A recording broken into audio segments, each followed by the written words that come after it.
in 300 years, when many of the world's cities will dwell deep underwater, there will be a town. And on the edge of that town, if you should follow a path, you will find the forest. Now, on a day not unlike today, 3 children will stand at the edge of that forest, and they will look deep between the branches, and they will see the forest breathing. Every day they will come here. Every day they will search for something new, for they have never entered this place. It is dangerous, they're told, full of mysteries. And so they look and they stare between the trunks, and on this future day they will see it, a light, glistening in the distance, dim at first and then brighter, coming closer and closer. And then they see it's not a light at all, but a stag, a great white hart. His antlers seem to join with the branches around him, and the light in his eyes speak. They say, "Come with me. Come with me to the white wood. I have a story to tell you." After some time, they came to a new place, a magical place, a great clearing. And around them, in this clearing, they saw 1, 2, 3, 4, 5, 6, 7 great oaks twisting up to the sky. And at the base of each oak, a stone marked with the bodies of ancient sea creatures, glistening white in the sunlight. High above, white birds circled overhead, singing beautiful songs, and anemones carpeted the floor like freshly fallen snow. "What is this place?" called the children. "What is this magical white wood that has come to be here?" And they turned to where the stag had been stood, but he was gone.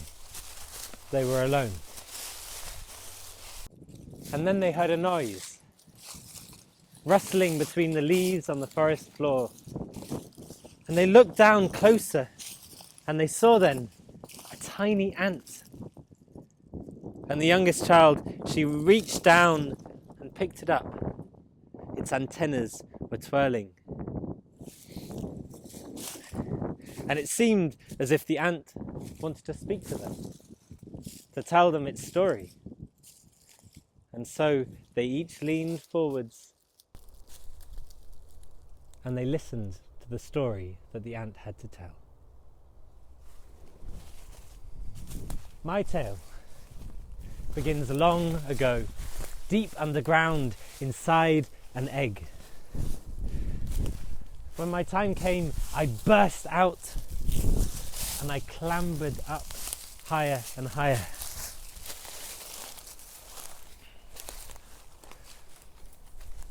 My people, they taught me how to clear the water by making gullies. They taught me how to farm underground. They taught me how to farm aphids. They taught me how to carry more than my weight and be strong. And when the time came, they showed me the sky. We climbed up the ancient sky paths, higher and higher beyond the leaves. Now I cannot see very high, very far, but I could feel the light and I could sense the space, and I felt free. And then they came. They called them the slave makers. First, they told us they were here to help us, but they took away our children. They made them work for them. They took our land.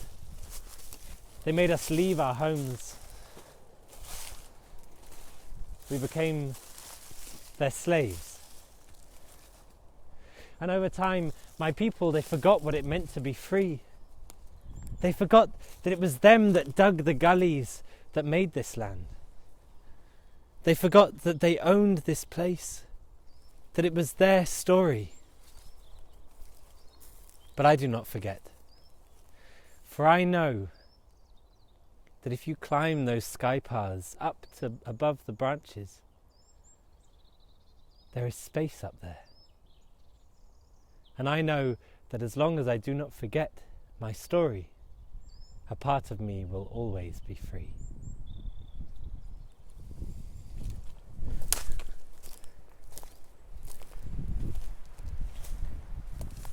Now when the ant will finish its tail, the children will thank it for its wisdom. They will place it back on the ground and it will carry on its journey.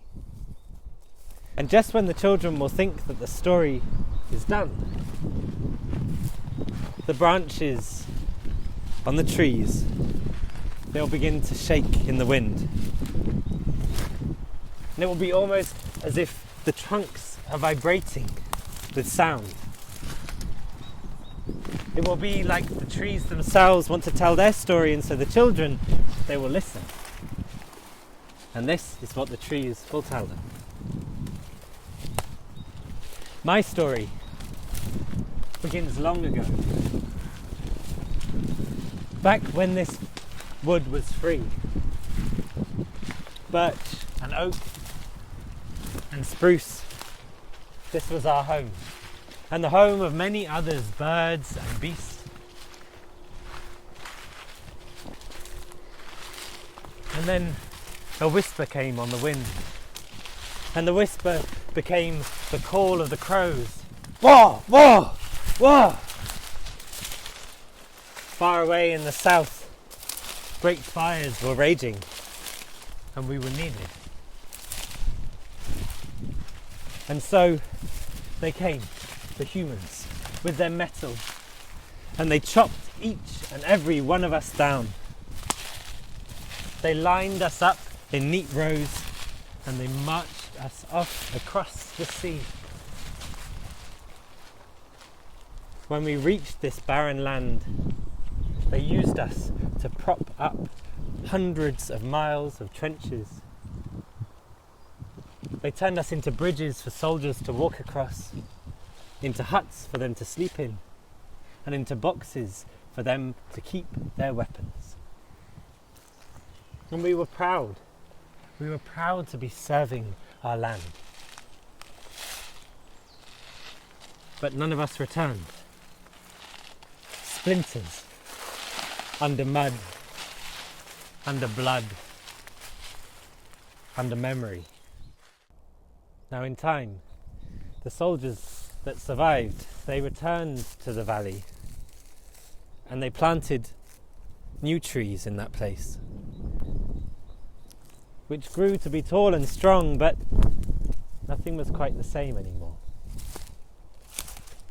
And then, in a far away city, ruined from war, instead of bombs being dropped and explosions cascading into the sky, acorns and oak trees, 7,000 of them. Now these trees in time grew to be so magnificent that creatures came from across the world to see them. A symbol of peace from a place of destruction. And so, one of these creatures gathered the children of one of those oak trees and brought them back to this very place where they were planted. That is what we are. We are the children of that past destruction. We are the ones that were born out of death.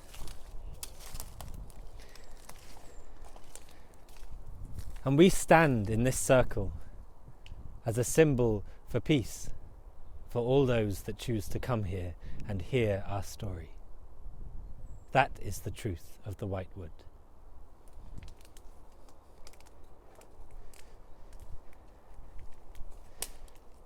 Now when the trees will finish their story, the children will thank them for their wisdom, and all will grow quiet again.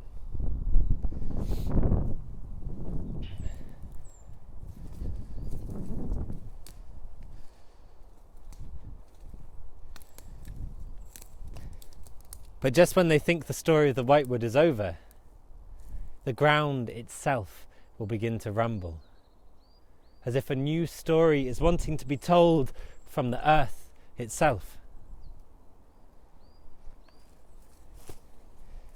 And so they listen. My story, says the earth, begins long, long before any forest. Mine begins at a time when our entire planet was covered in ocean, deep and dark and toxic. Now swimming through this ocean were thousands of tiny creatures, squirling and squiggling, squirming, eating and eaten. Now over time, these creatures sucked the poisons from the water, and when they died, their bones sunk to the bottom of the sea, where the weight of ages pressed them into stone. That is what I am. Now an eternity passed, and the seas, they disappeared from where I am. They called this land, where I was, France, although I know I am more than a name. Then they came. With their spades they dug deep scars far into the distance, deep down into me. They called it Loch Nagar Alley because of the land, Scotland, where so many of the humans came from. And then deep inside me, they dug out the ancient sea creature's bones and filled me with explosives. High above were stood soldiers in very different uniforms, thousands of them. There was silence for a moment, and then the loudest sound that humans had ever created. The whole earth heaved and flared, and an almighty noise drowned out the sound of the guns.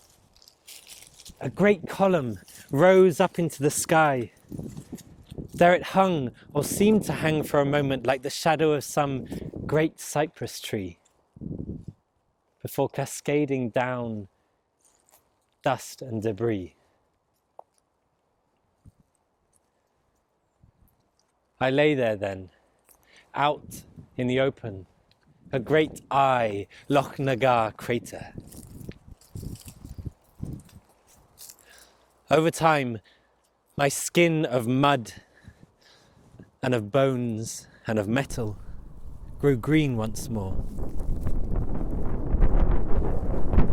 And there came a time when small hands fumbled down inside my crater, and they took the bones of those sea creatures, and placing them in their pockets, I was carried across land and sea and land, past Loch Nagar Mountain, to this place, the Whitewood, where I was planted.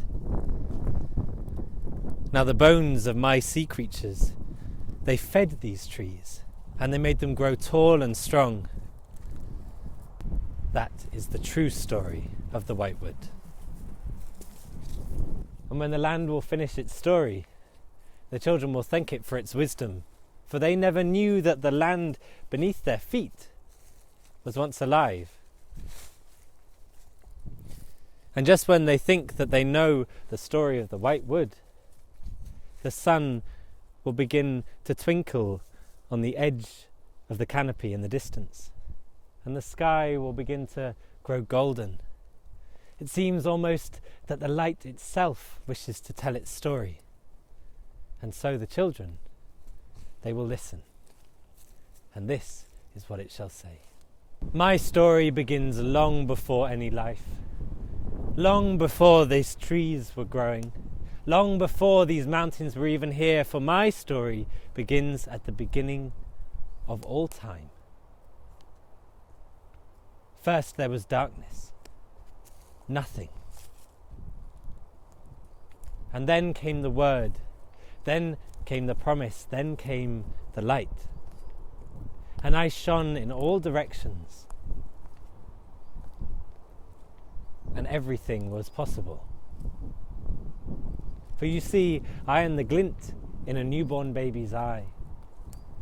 I am the dewdrop glistening on an autumn leaf. I am the fire that burns the forest down, and the explosion that destroys a civilization. I do not care what lives and what dies, for my light will always shine.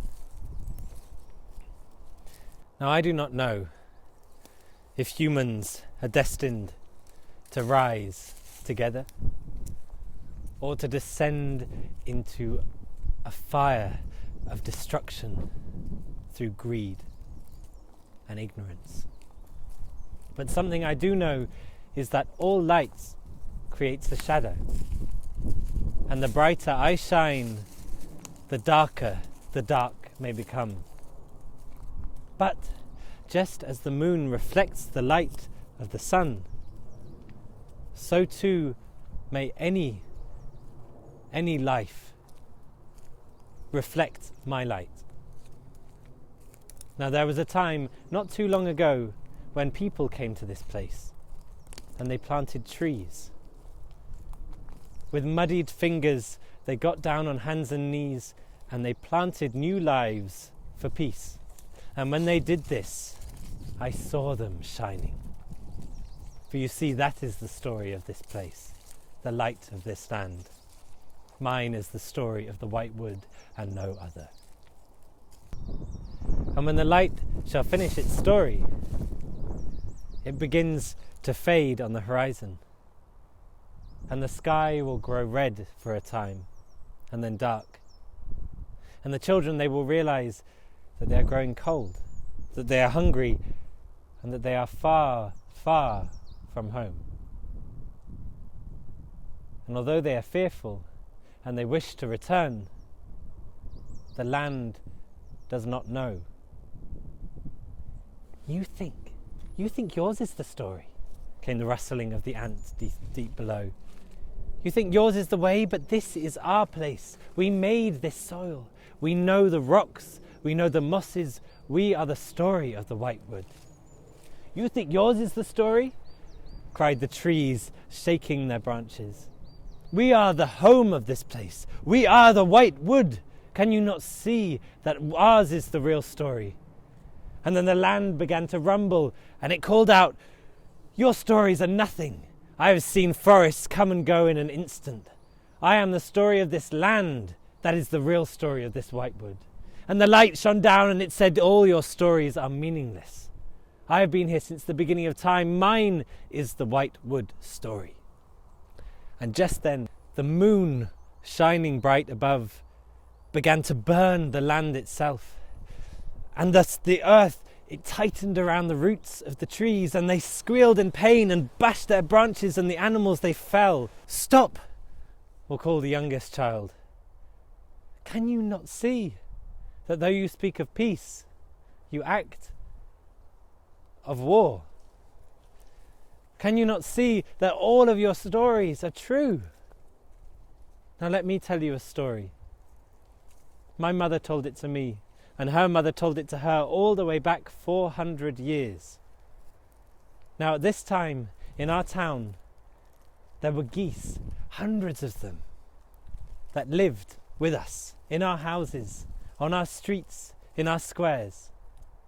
And every morning, they would waddle out of the houses, and then they would fly together, in formation, through the sky. Now, when the time came for war further south, the geese, they came out of their homes and they gathered and they flew to join the great battles of the sky. But 5 stayed behind. Now I can think of nothing braver than those who chose to stand for peace in a time of war. I've heard it said that on some quiet nights you can still hear them flying in formation, their wings beating, their sad cry. And after the youngest child will finish their story, the white wood will go quiet and still. And then, from the edge of the clearing, they see the stag return. And it is almost as if he has 100 candles glistening in his antlers.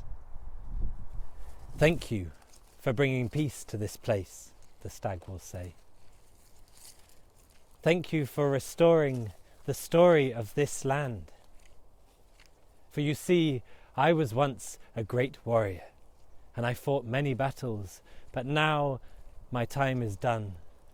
For I am old, and it is my time to return to this earth." And the children, they wrapped their arms around his great neck, and they stroked his bristly hairs. He lowered himself slowly to his knees, and they held his head in their arms, and then the light began to fade from his eyes. The children, they will cry for some time, and then they will gather sticks and leaves, and they will cover this great creature's body to help him return to the earth that he came from. And then the ants began to move to the edges of the clearing, and they gathered the stones with the ancient sea creatures inside to the centre of the clearing. And then the trees overhead, they bent their branches and broke off their dead twigs, which gathered in the centre. And then the moon, it shone down bright and lit a fire. And the children, they sat beside the fire and they warmed their hands.